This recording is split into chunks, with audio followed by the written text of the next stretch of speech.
Aqui no Band News em alta frequência, a gente recebe uma vez por semana estrangeiros que moram no Brasil. E é sempre muito interessante essa discussão, porque a imagem que os estrangeiros têm a respeito do nosso país é geralmente mais positiva, mais otimista do que a gente tem aqui no Brasil. E sempre ouvimos falar que o Brasil é um país do futuro. E agora, o Daniel Buarque, jornalista, escritor, lança o livro Brasil, um país do presente, a imagem internacional do país do futuro.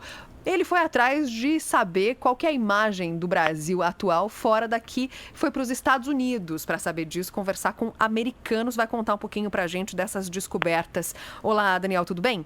Tudo bem, boa tarde. Daniel, como eu disse, a gente sempre tem essa imagem aqui, quando os estrangeiros vêm ao nosso programa uma vez por semana, de que a visão é muito mais otimista a respeito de onde o Brasil já chegou, né? O Brasil não será, ele já é, né? Você percebeu isso nesse estudo que você fez também com norte-americanos?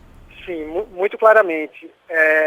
Uma das minhas ideias que eu tento apresentar no livro é que chega a haver um clima de euforia dos americanos com a situação atual do Brasil. Eles veem a economia da gente crescendo, vê a classe média ascendente se tornando um mercado consumidor potencial para investimentos americanos, e eles ficam muito eufóricos com isso, se empolgam muito mais do que a gente aqui no Brasil. Mas eles quem, Daniel?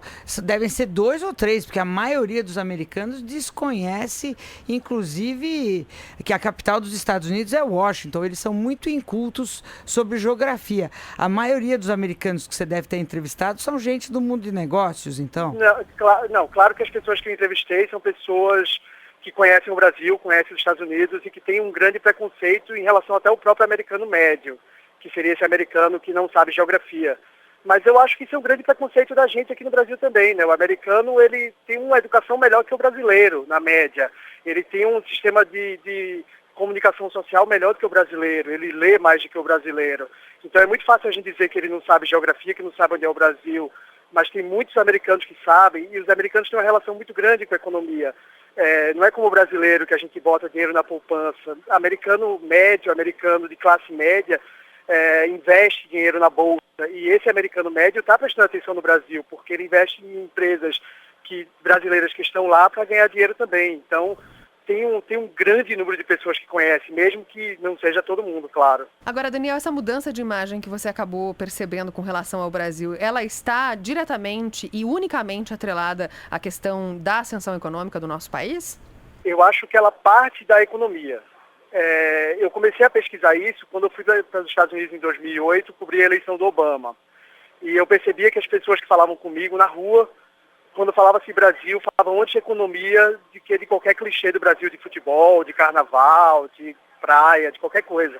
E a partir daí eu comecei a fazer várias pautas relacionadas a isso e a pesquisar muito essa questão de como o Brasil estava sendo visto. E muito do que se pensa hoje em relação à cultura, em relação à política, em relação a qualquer assunto, partiu de um interesse econômico. Foi um momento em que os Estados Unidos e a Europa estavam em crise e que o Brasil estava numa situação relativamente confortável. E isso fez eles prestarem mais atenção na gente. Claro que eles prestam, mas os clichês, eles ainda permanecem. Que se uma mulher brasileira vai para a Europa, por exemplo, o olhar que o europeu tem para ela não é dos mais abonadores. E o clichê do futebol, do samba, de ser um país permissivo, divertido, essa coisa toda, e um país visto através do mundo das novelas, prevalece ainda. Sem dúvida. Sem dúvida, o clichê não vai morrer. O clichê é muito forte, mas quando eu estava pesquisando para escrever o livro, eu cheguei a uma conclusão interessante sobre isso, que é o fato de que o clichê existe para a gente também. O brasileiro vive o clichê. O brasileiro fala que o país é o Brasil do futebol. O brasileiro fala que o Brasil é o país do carnaval, o país da festa. Então o clichê não é uma coisa necessariamente preconceituosa e superficial. Ela é uma questão muito mais relacionada a toda a realidade.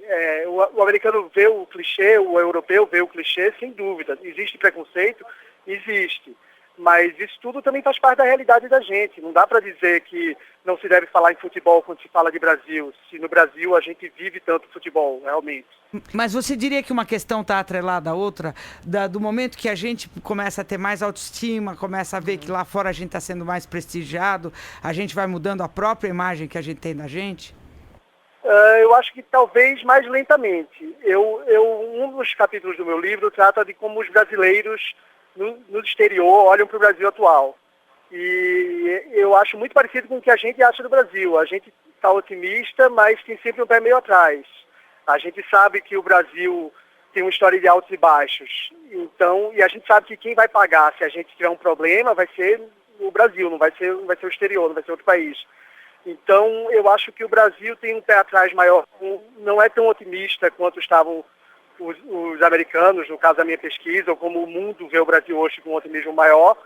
E, ao mesmo tempo, ele não muda tanto a visão dele do país. Bom, a gente conversou com o Daniel Buarque, jornalista, escritor, que está lançando o livro Brasil com Z, né? Um país do presente, a imagem internacional do país do futuro, a partir de uma pesquisa que ele fez nos Estados Unidos sobre a imagem do Brasil entre os norte-americanos. Obrigada, viu, Daniel, por conversar aqui com a gente e até uma próxima oportunidade. Thank you. Abraço.